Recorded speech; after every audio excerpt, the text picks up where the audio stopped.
Hello, everyone. Good morning, good afternoon, good evening, depending on the time that you're watching this. It's been a long time since I've posted a message for you on social media, and I want to explain why, just so that you know what's happening, what's going on in the world of Teacher Joseph. Well, the first thing I can say is that, of course, we are simply coming out of what's been a very strange few years with the COVID epidemic. During that time, I've recorded some podcasts for you. I've also done a few video clips here and there. For me personally, part of the problem is I have so many platforms. So I have italki where I teach, and usually I post there every day, so you can follow me on italki. I have Facebook. I post videos there as well of me cooking, which you've seen, I think, or I hope you have. Then also on YouTube, randomly, I post some videos here, although not so often. And I also have a WhatsApp group for people who study with me regularly, just to keep them up to date with what's happening, correcting some small bits of grammar. They're all intermediate speakers or above. The YouTube thing is perhaps the hardest or the most difficult because historically I've recorded clips, uploaded them, and things have been fine. But in the last number of months, that's not been okay. The videos weren't uploading, there were technical issues. I really don't know why. I don't know whether YouTube changed something or whether my technology, because I use quite an old computer, was no longer compatible. But I have a tablet now and I also have a brand new phone. So it should be easier for me now to upload to YouTube as well. So my point is, I'm going to be on Facebook, YouTube, and also our WhatsApp group, as well as italki. So if you're looking for videos, Facebook and YouTube are going to be the two places, and I'll try to post links on Facebook so that you don't miss them on YouTube. Unfortunately, I can't post text on YouTube, so I'll be using both anyway, Facebook and YouTube, but please try to subscribe to me in both places so you don't miss anything. For those of you who interact with me a lot, you may have noticed that my Teacher Joseph website has been taken down. And I did that because, to be honest with you, I really don't know if it's serving a purpose, all right? Because I wasn't really posting text on there. It's good to have a site. It's not going anywhere. But all it was saying is, please come to my YouTube and Facebook. I'm going to leave that offline for a little while. And if I'm just using YouTube and Facebook, it should be the same. I'm just trying to cut down on the number of channels that I'm using because there's too many and it's a bit difficult on the mind to remember that I have YouTube, Facebook, website, italki, WhatsApp group. That's 5. And I don't have the time to manage those every day. So I'm just trying to work out what you need. And looking at a website which has nothing on it except a few free books maybe isn't the best thing. If you want any literature, if you need any of the books from my website or anything to do with English grammar, just write to me and tell me. And if I have it, I'll send it to you. That's the first thing I wanted to say. The second thing I wanted to talk about is this new world that we are now living in. After COVID, it seems that things have changed, or as we say in English, COVID has been a bit of a game changer. The rules by which we lived by are no longer the same. Some of us are working at home, Some of us are working at home and going into the office once or twice a week or once or twice a month. And then there's some of us who just aren't working, maybe because we can't, we have a health issue, or maybe there's other deeper things going on as a result of COVID. Who knows? We're all in different places. We're all in different places mentally as well. I want to talk about the best practices of learning in this world, which is ever changing. One thing for sure, for everything, not just for learning English, is to have a schedule. A schedule which is going to allow you to get up at a certain time in the morning to study, maybe for 20 minutes, maybe for 1 hour. Not to be too hard on yourself, but just to create a space where if you can, you will. Let's call that time 8 a.m. Okay? 8 a.m. could be a time where if you can, you spend 20 minutes with a short text, perhaps from breakingnewsenglish.com, perhaps from another English learning website. BBC's 6-Minute English, for example, can easily be fitted around things. But a good study time is going to cover reading, writing, listening, and speaking. The speaking part and the listening part are easily covered by shadowing, which is when you listen and repeat without having to work out the meaning. The reading and writing part takes a lot more concentration and it's a bit harder. But you can switch those around. If you need reading and writing more because you maybe write English emails, then of course you can study that more. But having a set time every day is very, very important. What you do in that time can vary and needs further analysis as to what it is that you're wanting to get from English, whether it's conversation. You can even set up a time in the morning to talk to a language partner that you find on italki or HelloTalk or Tandem. Italki has a wonderful system of using hashtags. There's a hashtag on there called language partners or language exchange, and you could easily find someone and build up a friendship with them, especially if they're on the same level as you. HelloTalk is the same. It's the same with Tandem. So just to have a think about some daily meeting with English. You don't have to be doing reading, writing, listening, and speaking every day. That's 5 days in the week. So if you had 1 hour or even 20 minutes, you could do reading one day, writing the next, the listening and the speaking. If you didn't want to use shadowing, you could use exam material. Come and talk to me if you'd like some ideas about how to best use your time. By now, I think we're all settled in to our new schedule, whatever that looks like. Recently, in teaching, one of the things which has become very apparent amongst my students is that there's a really great need to clarify about, guess what it is? Articles. Again and again, I'm seeing and hearing things which just aren't right. And I'd like to talk about that for a moment. So the first thing I want to say is that articles are changing in British and American English. They're not perhaps quite what you knew, and we need to talk about that.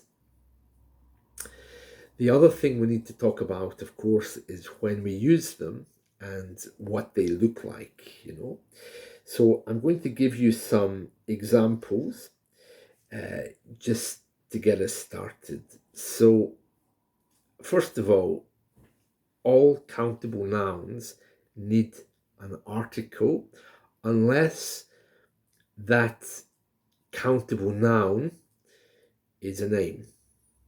Okay, so for example, 1 Joseph, 2 Josephs, 3 Josephs, 4 Josephs. In this case, okay, you don't need any articles because it's my name. That part is the most basic part. Okay. The next thing I want to tell you is um, the three articles that we use: a, an. So an, and the. You can say a or a. It really doesn't matter. So an, or the. Okay. We use a for words which begin with a consonant sound, and we use an for words which begin with a vowel sound. Now notice I'm saying sound here and not letter. Okay, so for example, a university. The letter is U, it's not Y, but it sounds like a Y. Yeah, university. But still, it's a university, even though it's the letter U, because it has the sound of a Y. Yes? Likewise, umbrella has an A sound, which is a vowel sound. It's not yeah like university. It's not umbrella. It's a umbrella. So therefore, has it has the sound of the vowel. So therefore, it becomes an umbrella. Another example is the word hour. It begins with the letter H, but the letter H is silent for hour. Therefore, it becomes an hour because the beginning letter or sound is ow, hour. It's not hour. And then we have the, and this is perhaps the hardest part to try to grasp, but I'll try to make this as clear as I can. I'm sure you all know the pop group Queen. Yeah, they are still around without Freddie Mercury. So if I'm going to see Queen in concert, I wouldn't say I'm going to see the Queen in concert. Why not? Because Queen is a name. It's got the capital Q if you're writing. It's got the big letter Q, not the small letter. And that tells me, all right, that it's a name. I'm going to United Kingdom tomorrow is another good example. In the past, we used to say, I'm going to the United Kingdom. But in these days of political correctness, that was never required. If there was part of the name in writing capital T, capital U, capital K, then we would have put it in. So it's kind of changed just a little bit. In the past, we would have said the United Kingdom, and now they're telling us, no, you shouldn't say that. It's just, I'm going to United Kingdom, because that's the name. In the same way as I'm going to see Queen. Yes. So, just to recap on that a little bit. If the is in the country name, and you're going to write it with a capital T, that's fine. If it's not, leave it out. You could even say, oh, I'm going to use internet now, see you later. Because we have to separate the internet as a function, as a use, from the noun of what it is. If you're unsure, use the article anyway. Because some things just look a bit strange without the article. So if you didn't use any articles, it would be very, very noticed. But if you use the article too much, probably no one would pay any attention to it. It's very important that you use the articles correctly, though, as far as you can. But the golden rule is, if you're not sure, put it in. All right? Now, just to carry on what I was saying there about Queen and about internet. Most people here talk about the internet, as the function of the internet, so the article goes in. But if you were writing and you wanted to talk about internet as a noun, then you wouldn't put it in. It's unlikely you would be doing that, but as long as you have the capital letter at the beginning, you're saying this is a name, so it's fine. All right? If you're writing about the use of it, though, you would need to obviously have the article. That one is a little bit confusing. Let me just go back again to Queen and the Queen. I'm going to see Queen tonight. I'm going to see the Queen tonight. You can see there that the Queen could be the Queen of anything, okay? Obviously, it needs an article because there's no name there. If I was going to say, I'm going to see Queen Elizabeth tonight, then it's a little bit different because that's her title, okay? So if you're writing, if you're not going to have the article in, there should be a capital letter to show it's a name. I'm going to see Queen. Let me give you another example which hopefully will make this 100% clear, okay? Most companies have annual meetings. Now we can talk about the annual meeting of the company because it happens every year and we all go to it, the annual meeting. But what's that meeting called? Well, that meeting is actually called annual meeting. So when we're talking about, oh yeah, I'm going to the annual meeting, when you're up with your friends, yeah, I'm going to the annual meeting of the company next week, you're not using the capital A and the capital M because you're talking about what it is. But in the company, when the people who are organizing it, who send you the invitation, probably it's going to read, we are inviting you to annual meeting. Not the annual meeting, unless they haven't used the small a and the small m. Let me just recap on that in case there's any confusion. Annual meeting is the name, so you go to annual meeting in the same way as you go to see Queen. You attend annual meeting, yeah. But the confusion is annual meeting in the name sense or the thing you're actually going to as an action of going, which is just the annual meeting, yeah, if you're explaining it to your friends or whatever. Hopefully that makes it a bit clearer. And just to put your mind at rest, it wasn't always like that. The annual meeting, the UK, the Netherlands, and other countries, in the past we always added the, but now we've been told, probably guided by America, I suppose, that strictly speaking it's wrong, and strictly speaking they're right. So I still say, oh yeah, I'm going back to the UK next week or whatever, but it's not really 100% right. It doesn't really make a lot of difference in speech, but in writing it does, because you're going to capitalize the name of the thing. I really hope that makes it a little bit clearer for you. If you have any questions about that, please do contact me or give me feedback on whatever channel, wherever you're watching this. So think about it. If you want to write out some examples, you can send them to me, but that's basically how the articles work. Speaking of America, did you know that tomorrow's Thanksgiving? We don't have that here. It seems that that's when Americans sit around the table and say what they're thankful for. That really isn't a British custom, I have to say. We don't really do that. It's a nice custom, but we don't do those kind of things. And people would think we're very strange if we did. People would think we were very strange if we did do that. So it's not something that we do ever. Nice idea.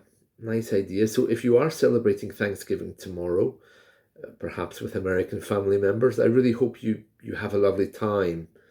And I think one year, maybe I've told you this before, but there was one year I was putting up my Christmas tree And I thought, well, I'll put little labels on it about who I'm grateful for in my life.